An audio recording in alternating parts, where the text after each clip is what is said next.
Hello and welcome to another episode of Finding Peaks. I'm Jason Friesma, Chief Clinical Officer of Peaks Recovery. To my left, Chris Burns, President and Founder of Peaks Recovery. Hello. And to my right, very special guest, Lisa Smith, Family Peer Recovery Coach, or Peer Family Recovery. I never know which order to put those words in, but Lisa's joined us. Lisa, I met with you, I don't know, a few months ago. And you came to our office and said, I'm doing this thing, and you got to check it out. And I was immediately struck by your passion and your desire to help families of people who are struggling with recovery. And I was wondering if you'd be willing to kind of talk about, well, A, where that passion comes from. Let's start there. Right. Well, I'm a mom of a son who is in recovery, but has struggled for several years with substance use disorder. And so I have walked a difficult path with our family and the disease of addiction affecting everybody in our family. So that's kind of where I started on this journey of working with other families. Yeah. Can I ask a follow-up question to that? Okay, cool. And then how... I feel like you become the person that you needed during that journey, maybe. And could you talk to that a little bit? Yeah, I did.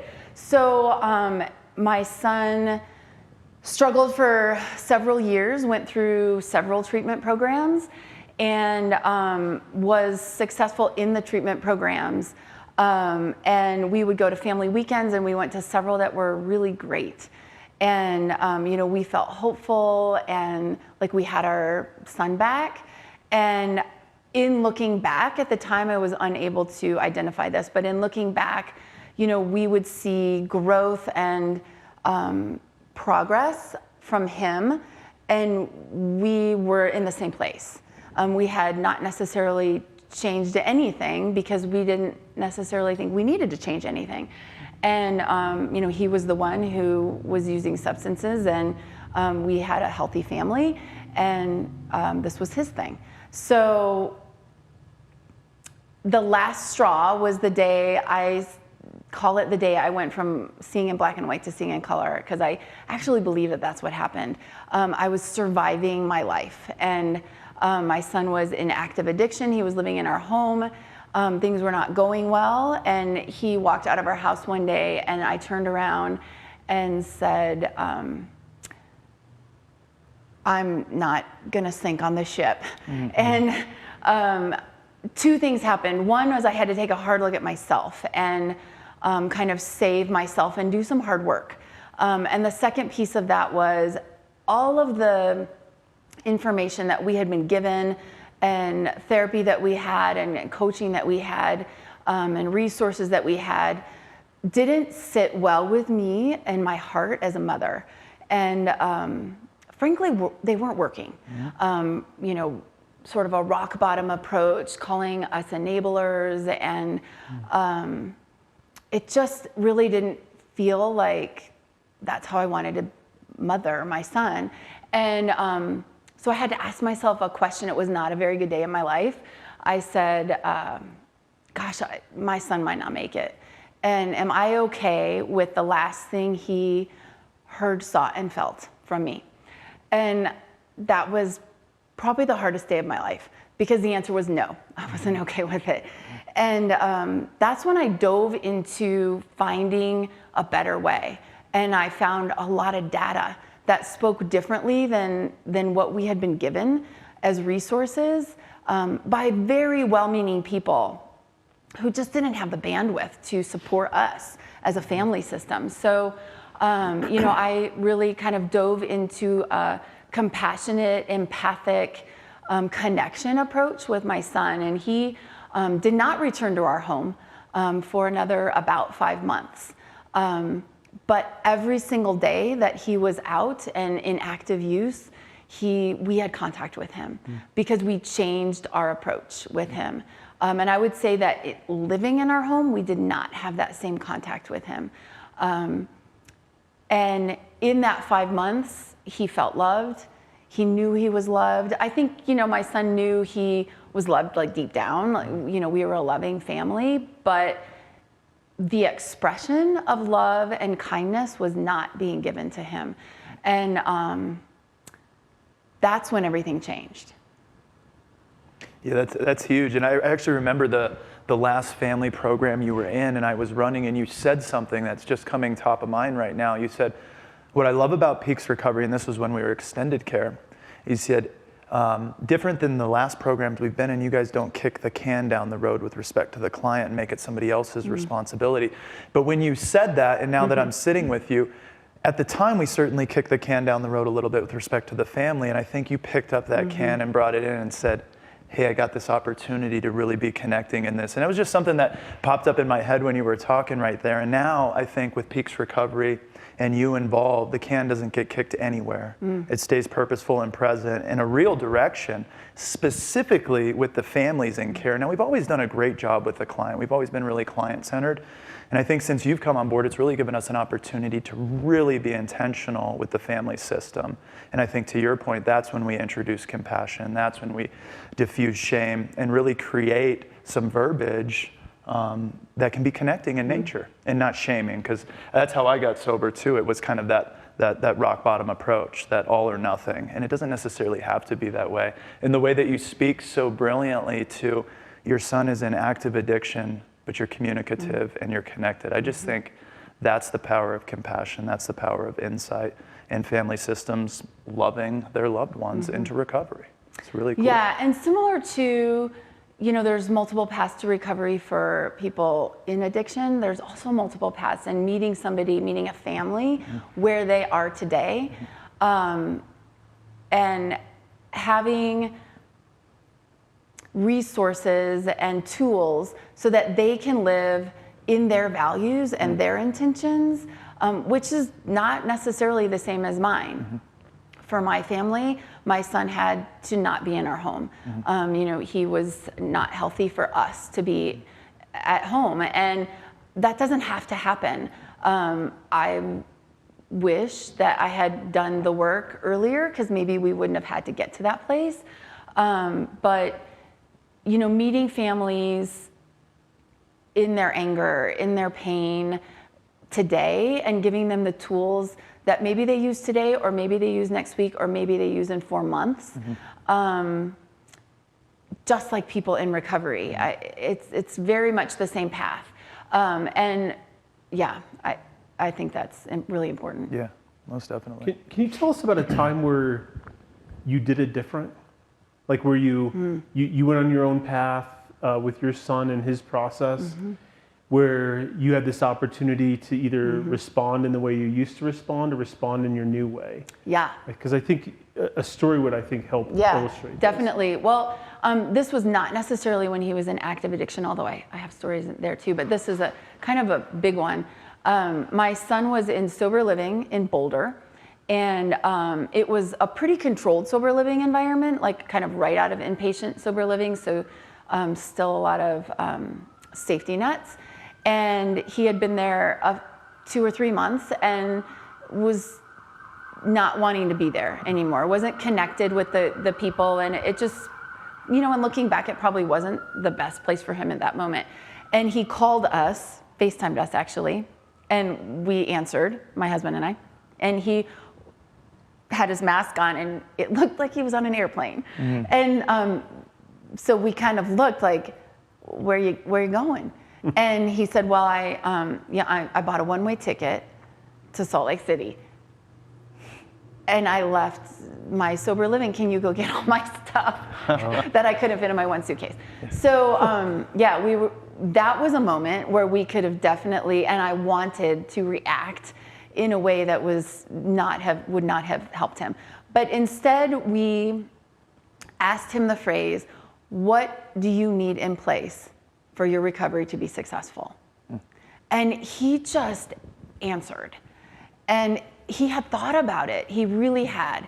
And so we said, okay. And then, subsequently we said, what do you need from us to support your recovery? How can we help you? And he was able to tell us, I need help, I need to find a therapist, and I need to do these things. And I've contacted this other sober living in Salt Lake, and can you talk to them? And so we walked with him on his journey that he chose. He was not in active use, so it was a little bit easier to support him in that. I mean, he was potentially making healthy choices and had good intentions, but that could have gone a whole different direction. And probably nobody would have blamed us for it going a different direction. So that I would say that's an example of just saying, you know, this is your journey, and we're here for you. We're here for you, and we're gonna help you make this work if your intentions are recovery. And that's always been our message: is we will support you in recovery. How did you figure out how to deal with your fear? Right, because I do think your initial responses were fear-based, right? Yeah. Where it was like, I'm feeling afraid, so I need to really control and maybe even micromanage your son's life. And so how did you pivot away from fear, maybe? So there's a concept that is hard, and it's called radical acceptance, right? So, and I work on it daily, and it's the idea of accepting reality, not necessarily behavior, not actions, not just not actions, but we're here. So I had started to, and my husband, as a family, this isn't just me, this is a system thing, had already done that work of accepting, well, we have a son who is not what we thought, not who we thought he was going to be, but this is who he is, and he's actually really great. And I think it takes daily work, because you've got to be able to separate the behavior from the person in order to do that. And also it requires you to not take the behavior personally when behavior starts to happen that you wish didn't happen, like getting on an airplane and moving without telling us. Right. So I would say that concept really helps to get to a place of not leading by fear. It's not something that is easy, and it certainly isn't something that comes natural as a parent. You know, you get scared, like, wow, I have the answer, and it's not that. But allowing them to walk that path and establishing that connection and that communication and that kindness, which I think is actually an extension of love, like expression of kindness is an extension of love. Of course you're a parent, of course you love your child, of course you're married, of course you love your person, but expressing kindness is an extension of that. And that's where establishing that helps us get to a place of him understanding where our intentions are. Yeah. I thought that's great, for sure. And then in working with, it's so difficult too, because ultimately what happens in that is, and I think you defined it quite well, is I think as families too, we're actually called to do our own work. Yeah. And really do that, because what you spoke so eloquently to was not being triggered when my son presents a behavior that I don't agree with, and just staying tried and true throughout that, and extending kindness even a step further, which is so difficult in family systems when you're met with a behavior that you just adamantly disagree with. And so I just think that's so cool. Can we extend silence in the midst of chaos, or extend kindness in the midst of chaos? I think that was just explained better than I've heard it explained probably ever. So I really, really love that. Thank you. Yeah, so one of the activities that I do with families is establishing personal values. And I think, unless you've been through like therapy, school, degree stuff, you don't necessarily, like in engineering school, they don't, have you sit down and identify your personal values. So, sometimes you just don't even know your intentions of living, and identifying those values, then understanding that your values are yours. And your person has different values, your spouse has different values, your friends have different values. They may overlap, but your values are yours, and that's how you show up to life. That's how you lead in conversation, in relationship, and then that can then extend to how to set boundaries with somebody, because then boundaries become about protecting your values and your intentions as opposed to manipulating outcomes, which I certainly was guilty of setting boundaries and manipulating outcomes.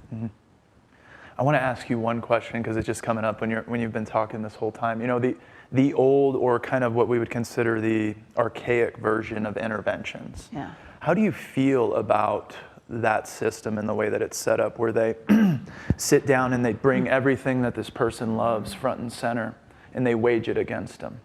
And they say, and I've seen there's some efficacy to interventions in certain scenarios, but what you so eloquently explain with that can be counterproductive. Could you explain that a little bit? Yes. I disagree with that. Okay. Just personally, I feel like it's very shame-driven and shame-based. I understand that at times the fear of somebody dying is at the forefront of that kind of intervention. And so I'm not going to say that there's never a place for that, because sometimes you have to pluck somebody out of a scenario that is imminently dangerous. But I like to say that with connection comes relationship, comes influence. So connection equals relationship equals influence. And that influence, when recovery professionals tell families that, you can't choose recovery for your person, that is 100% true. But what I disagree with is that there isn't a follow-up of, there can be influence, and there absolutely can be, but the influence can only come if relationship and connection is occurring at the same time. And that's really hard to go to a mom and say that you don't have connection or influence. Of course you have connection and influence with your child, but that's where the love and expression of kindness kind of comes in, is the expression of connection and relationship influenceable or influencing. I think that's influence is way better than a shameful approach to forcing recovery, which you can't force. I mean, you can force treatment, I guess. Right. For a day. But for a day, exactly, till they walk out. And then, which we have experienced that. Or a week, and it usually goes a week. But but you can't force a mindset shift. And the understanding, when families can really understand stages of change and what their role can be in those stages. If someone's in pre-contemplation, you can do a lot of planning, and you can do a lot of connection, and a lot of acknowledgement of where they're at to create that connection. But there's not, you can't force something. You can't force it. And you can't extend that kindness if you're not connected. Right. Ultimately, and then you lose it all anyway. Right. And that's, I think, sometimes where people get really comfortable on the streets. It's like, well, my family had this intervention, I didn't agree, now I don't have a family anymore. And now I've been on the streets for 15 years. And so I wonder if that's a microcosm of some of that. Yeah, definitely. And so interesting with the example I gave of my son ending up on an airplane. He didn't tell us ahead of time, and we said, we could have helped this go a little smoother.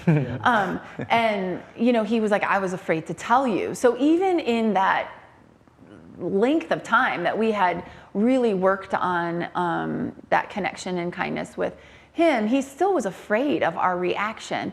But I will say that our reaction in that moment, when it could have gone a very different direction, and then subsequently with him establishing himself in a new city and independently, 100%, I believe that if he were struggling, he would reach out to us and ask for help.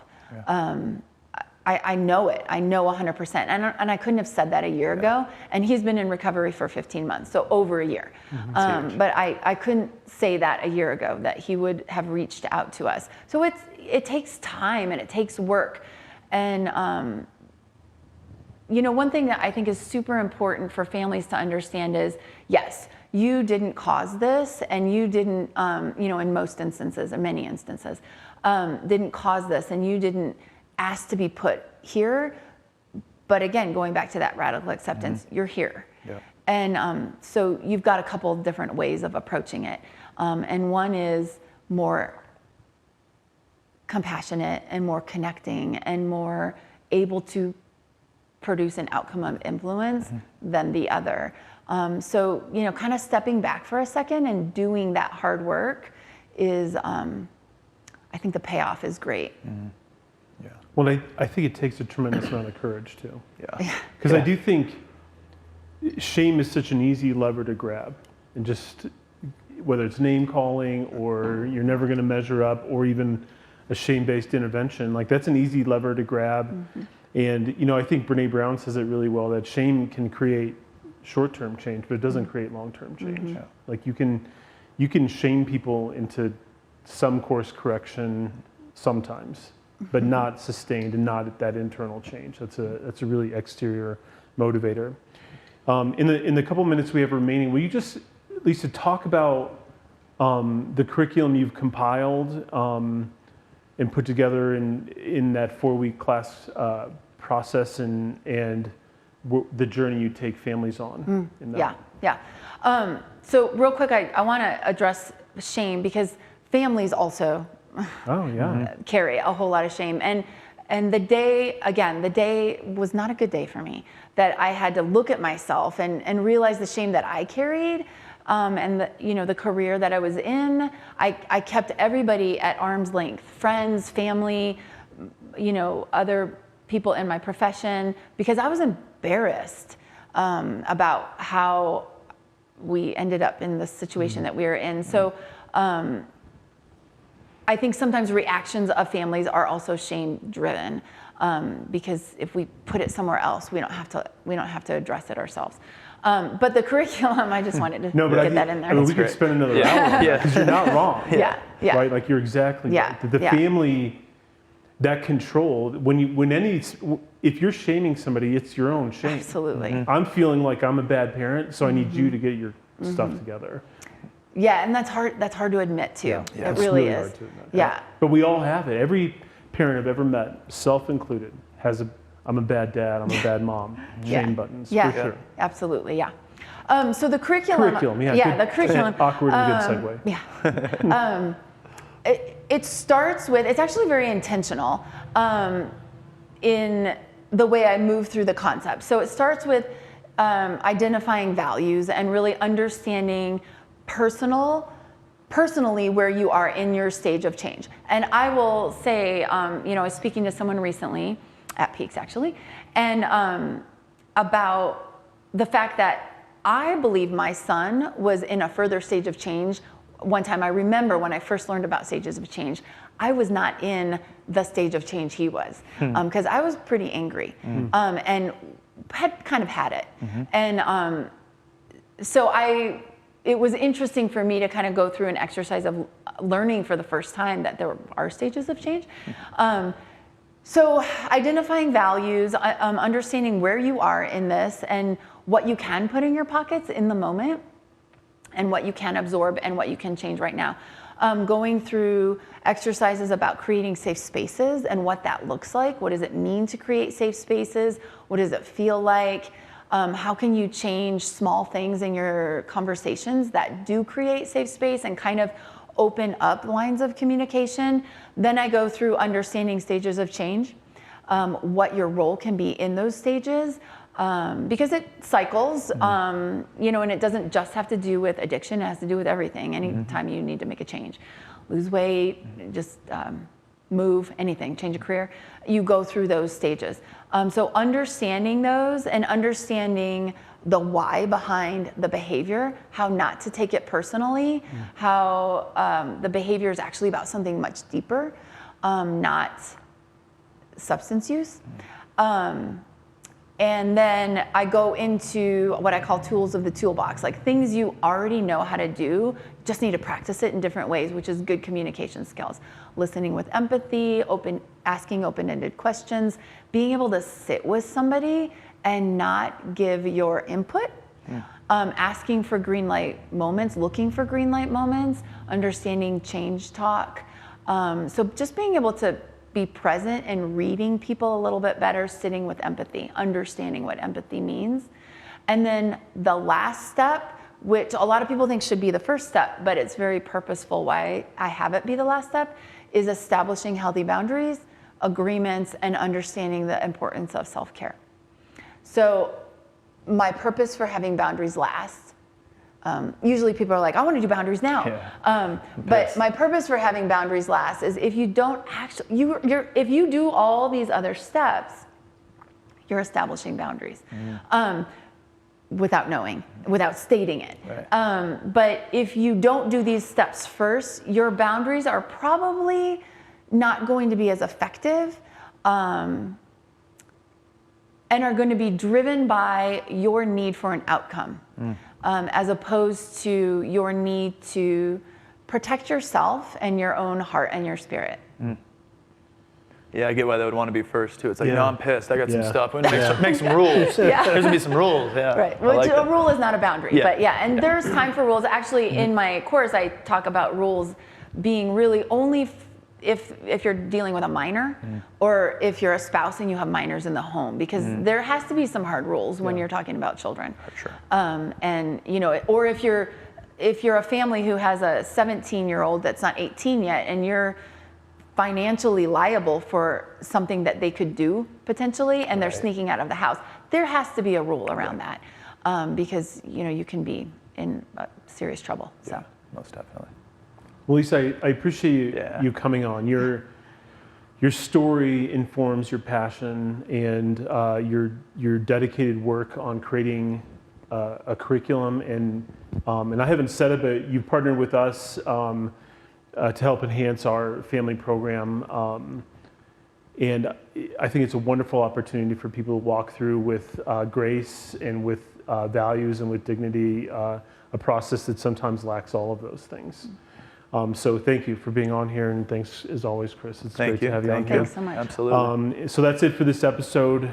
Feel free to join us on Facebook and Instagram and Twitter and Apple Podcasts and anywhere you get your podcasts probably. Thank you.